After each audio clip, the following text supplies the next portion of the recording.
something like 12 billion, or is it trillion, and 672 cubic feet. That's ridiculous. I mean, that's just absurd. No, that's not ridiculous. That's fact.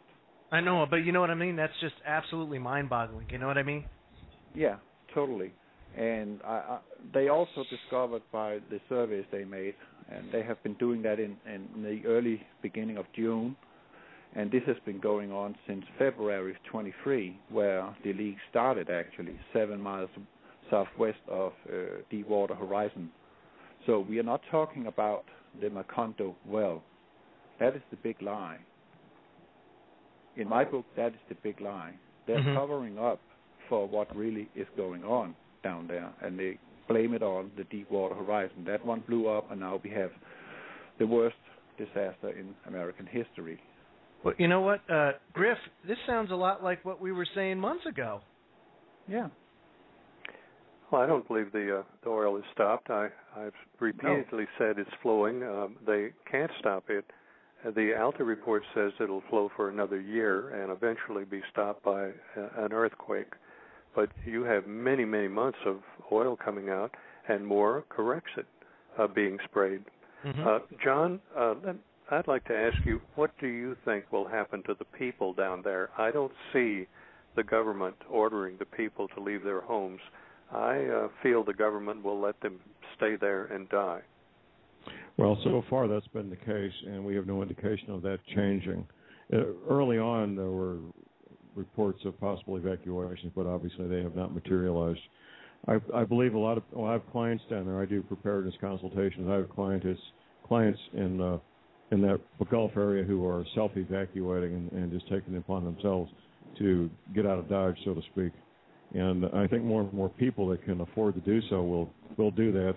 And if they can't afford to, they may do it anyway. Just get out of there to preserve their health. And what do you think will happen to the economy down there when the people vacate? Well, that economy basically constitutes about 20% of the American economy. And we have a very fragile, at-risk economy to begin with. Losing 10 or 15 or even 20% would be just push us over the edge into a really deep depression. Sure. 90% of the fishing industry in the Gulf region is dead now. 90% is seized.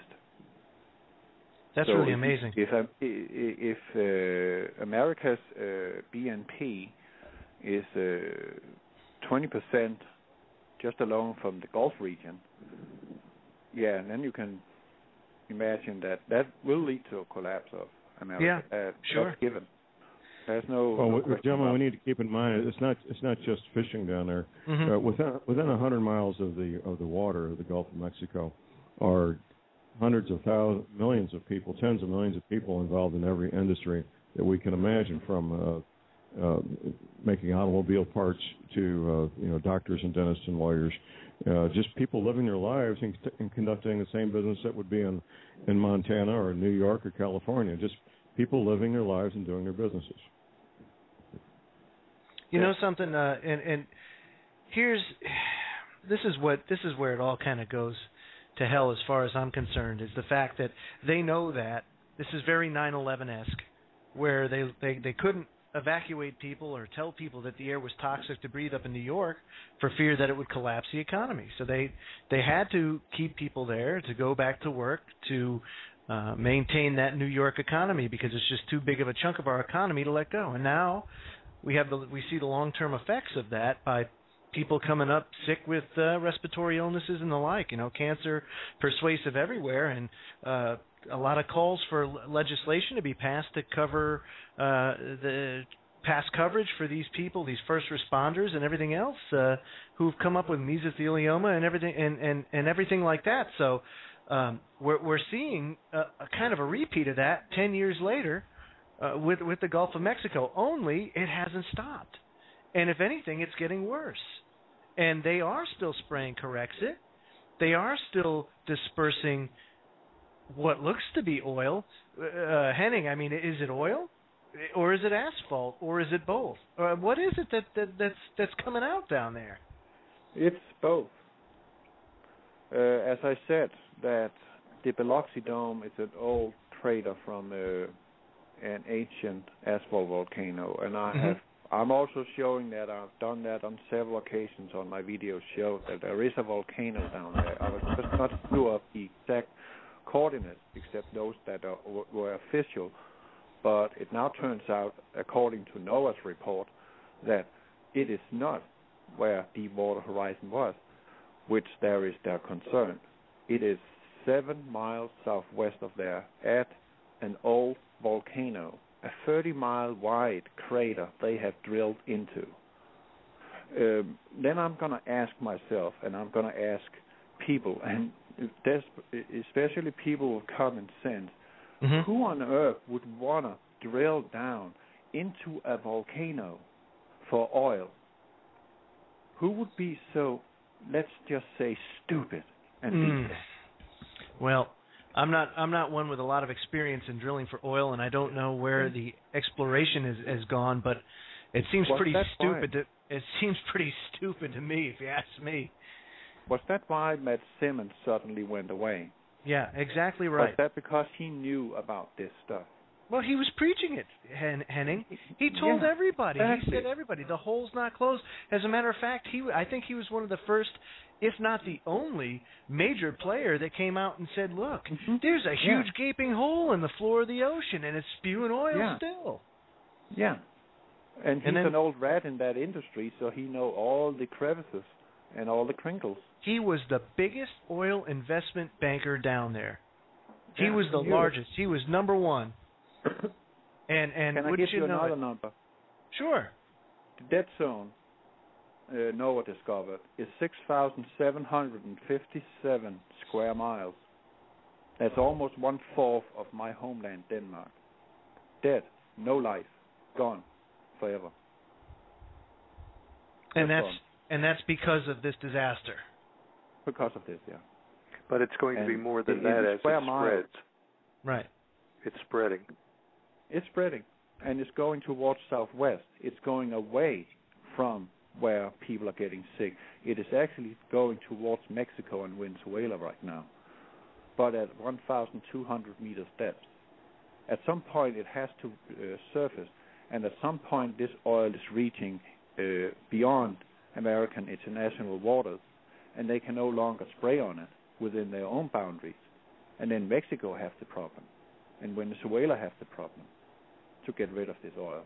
Because I can tell you this much: this is 300 billion gallons of barrels of crude oil.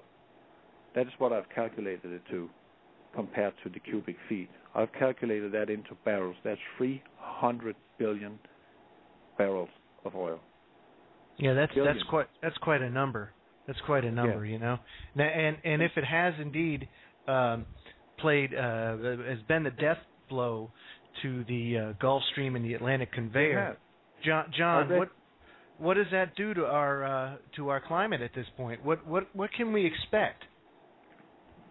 Well, here's what we can expect: dramatic changes in precipitation, getting higher in some places and lower precipitation in others. I got John. Just so you know, I got 13 inches of rain on Thursday last week. Right, I know. and dramatic changes in temperatures being higher and lower.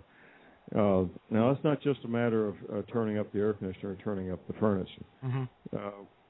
The people of the world are fed mostly by grains: corn, wheat, soybeans, and rice. Of course, fruits, vegetables, and meat, but that's what feeds the bulk of the people most of the time. Those grains have a limited range of precipitation, high and low, and a limited range of temperature, high and low, that they can tolerate before you start losing a percentage of your grain harvest, either way, eventually getting to the point where there is no grain harvest. We're already seeing this. Russia has cut off, or not honoring, futures contracts to deliver wheat at least to the middle of December. Now, obviously, that could be extended. Now, that's almost an act of war when you don't honor a futures contract to deliver wheat that you've promised. We're seeing other countries doing the same thing. They can't. Say again? Well, they can't, they won't. Right. They're going to keep what grain they've got for themselves. Mm-hmm. If they honor their futures contracts, their own people are going to go hungry. Right. China is stocking up on grains themselves. They're buying vast amounts of soybeans, anything else they can get their hands on. And we're going to see in the first world increased prices in foodstuffs. And in the third world, people are going to be suffering from malnourishment and all the opportunistic diseases that hit people that aren't getting enough nutrition or proper nutrition. And we're going to see that soon. It's going to be happening in a matter of months, not years. Well, what do you think, Riff? How do you think this all plays out? Well, I formed a question for John, the homicide cop question. John, why do you think BP and government did this? Well, you want my sworn speculation? That's what I've said. As a homicide cop, why would they do this? I've said that on the witness stand, by the way. Counselor, do you want my sworn speculation? Well, the first thing that came to mind talking about this and analyzing it, now, first of all, peak oil has been thoroughly discredited as a complete fantasy. There's so much petroleum on this planet. However, if you can artificially create a shortage by shutting down drilling in the Gulf of Mexico, then you can get higher prices. It may be nothing more complex than simple greed. Did they want to shut down the Gulf Stream? I doubt that it even occurred to them. I can give you an example of a brilliant idiot. And I'll keep this so I won't identify him, but I was at a university, an engineering, not a university that teaches engineering, but a university that specifically deals in engineering and is known worldwide earlier last week. And there was a display of solar panels and windmills, and I go in to talk to the professor in charge, the engineering professor. I get his name and phone number. I talk to him the next morning. Now, this is an engineering professor at a world-renowned engineering university. About 20% of the students were from communist China, all over the planet, and telling about Edison batteries, which are nickel iron alkaline instead of lead acid. He'd never heard of them. He'd never heard of Edison batteries, which, of course, are far superior than lead acid because they never wear out. Where high-quality lead-acid batteries last 8 to 12 years before they're scrap metal, and your $20,000 battery investment is scrap metal. Century-old Edison batteries are still functioning perfectly and going through daily discharge cycles. I use that as a tiny example of how you can be brilliant and not really all that knowledgeable about things that should be critical. They may not have known or even thought about stopping the Gulf Stream. That may have been the furthest thing from their mind when they did this. And, of course, we may never know what their intent was or what their knowledge was. That's a closely guarded secret. But wouldn't you know, as the drilling experts for the world, that you would be in trouble if you drilled in certain areas down there? Well, the trouble has to do with the pressures. Yes. Apparently, this old dome down there, this old volcano, was generating pressures beyond current technology, current engineering capability to contain those pressures. Right. And still generating that same pressure. They did it anyway. But why would they do that? That's a good question, and I don't have the answer for that. Well, as a homicide cop, what would you speculate? I would speculate that they wanted to shut down drilling in the Gulf of Mexico to increase oil prices worldwide. Mm-hmm. I have another theory as being a non-professional homicide detective. Go ahead, non-professional homicide detective. I think they did attempted murder, basically. Why would they do that?